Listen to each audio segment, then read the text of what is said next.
Hey there folks, welcome to Spectrum Pulse. We talk about music, movies, art and culture, and today we're going to be talking about the newest album from Randy Houser called Magnolia.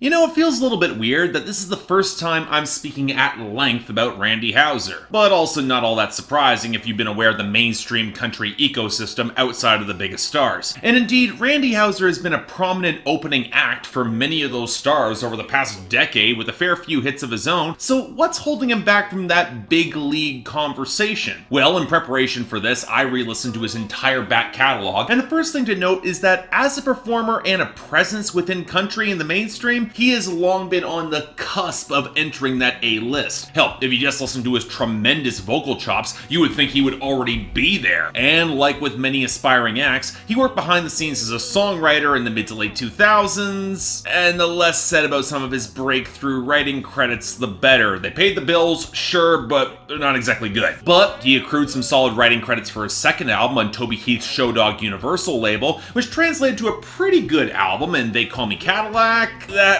went precisely nowhere. So he left and signed to Stony Creek and began seeing some real success in the 2013 bro country wave. And I'll put Randy Houser in the same category as guys like Chris Young. A little bit older, presumably a little bit wiser, able to bring a shade more gravitas to some otherwise pretty disposable lyrics in the trend. Generally a cut above, if not precisely great. But look, let's get real. Bro country was never built to last. And while the full force of it was placed behind his 2016 album Fired Up, it only produced one hit and only exposed the larger conundrum with Randy Houser. He was a great singer, sure, but if the compositions and the production weren't there to provide him with the foundation or a richer country tone, it just didn't turn out all that well for him. I mean, I'll give him a few points for avoiding the forgettable pop-adjacent pablum that Chris Young started shoveling out around the same time, but I'll admit some concern about this new project. For one, it'd been pushed back from its November release date last year to now, and for another, while I did appreciate Randy Houser taking a much greater role in the writing process, I was a little concerned that he was co-producing this project too, a first for him, and reportedly paid for by him so he could ensure the sound he wanted. Now, thankfully, he had recruited his old collaborator and veteran in both mainstream and indie scenes, Keith Gaddis, in order to assist. Seriously, he's worked with everybody from George Strait to Randy Travis, Wade Bowen to John Party, all the Pistol Annies to Brandy Clark, so this could be a good pivot that Randy Houser needs to stand out, so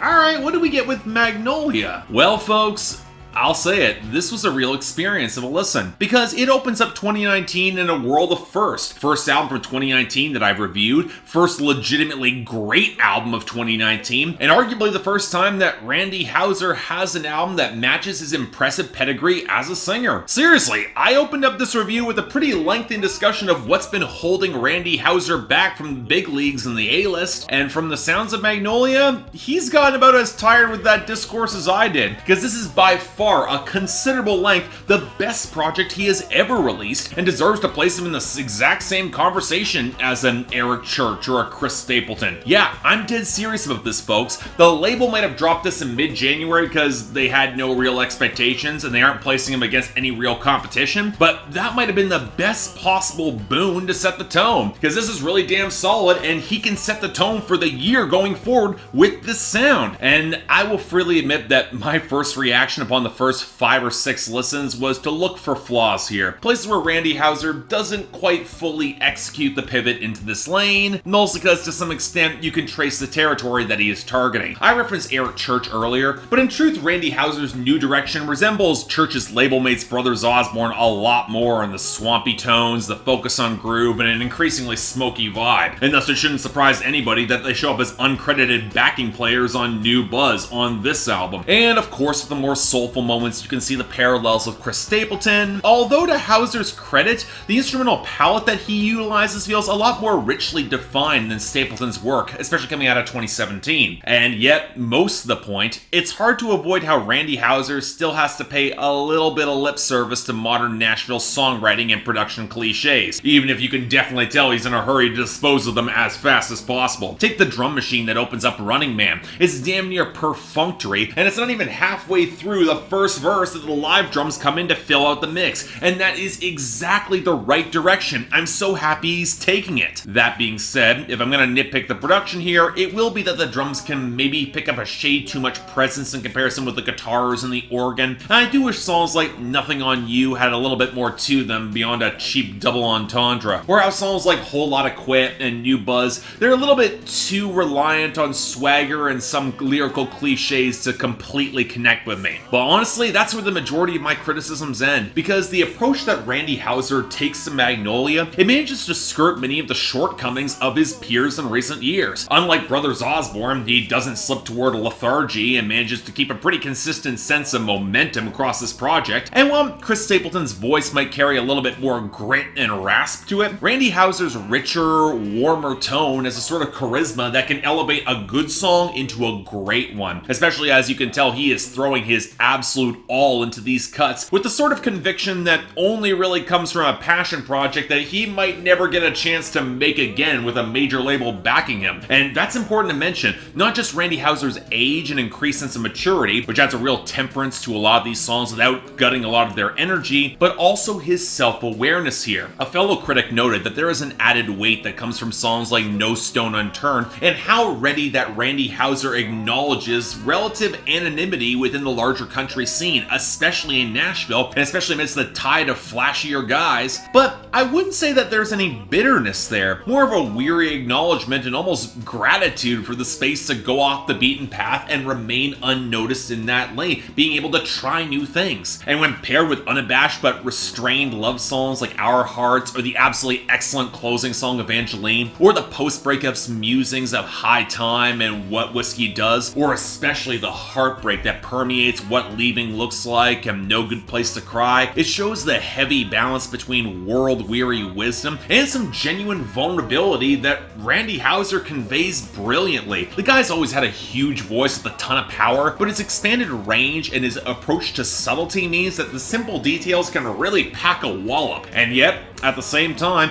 when he's thinking about songs that demand the sort of bassy, smoldering bravado like New Buzz, A Whole Lotta Quit, or even the lo-fi sleaze of Mama Don't Know, that's taking a lot of glances at modern southern rock, he's actually kind of convincing in that lane, and I didn't mind those songs, especially as the writing is still at roughly the same caliber. But let's be honest, if you were paying attention to Randy Houser's deep cuts or reading between some of the lines, these were some strengths that were consistent across the absolute best of his old material. Sadly, not a lot of his singles. No, where Magnolia really stands out comes in the production, which wrenches itself off of Music Row and definitely shows more of an East Nashville touch in its embrace of richer guitars, the gleaming organs, a supple commitment to soulful grooves, and nearly all without breaking a warm country timbre that makes this album really quite accessible, even to the mainstream. Yeah, what will probably attract the most attention here are the dirty blast of harmonica that drive Whole Lotta Quit, with a melody that shows a pretty obvious but welcome debt to Brooks and Dunn, or the seedy, rattling, organ-inflected country funk of New Buzz, or the lo-fi scuzzy muscle of Mama Don't Know. But what caught more of my ear was how well the brighter acoustic touches played off the patter of the beat on No Stone Unturned, almost a bit of a gallop there, or later translated into the gleaming melodic accents that I'm not sure have an easy parallel in country in recent years. It's a great sound. Or go to Our Years, where the blend of sharper acoustics play off the bass and the backdrop of organs so damn well, you almost don't expect the swells of textured strings to drop in out of nowhere, and they sound incredible. Or how the restrained guitar can back up the soulful arrangement of No Good Place to Cry, or how both Evangeline and What Leaving Looks Like, they are just really striking power ballads of exercises in restraint and raw heartbreak respectively, especially in the former case of the pianos and that main melody that sounds so well defined. And you know what, in short? Look, I've described this album through a lot of comparisons to other acts in country, especially mainstream country, and you know what, there are probably more I could make to acts like Travis Tritt, but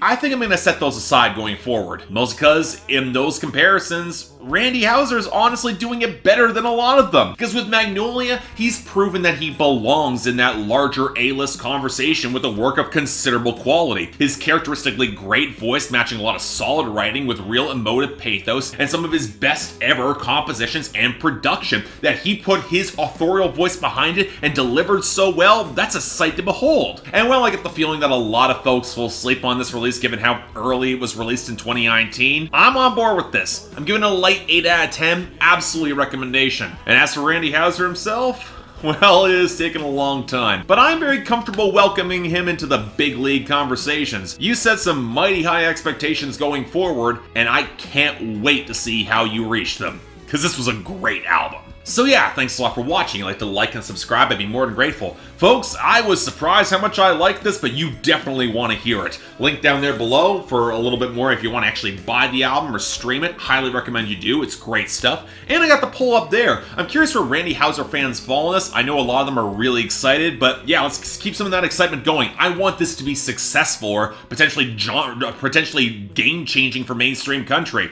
Lord knows I'd take this over most of what's on the radio right now, and that says a lot.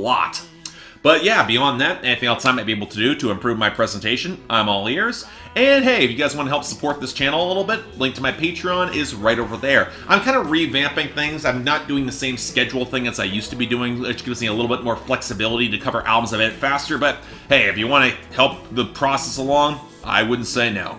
But till then, I'm Mark, you're watching Spectrum Pulse, and I'll see you next time.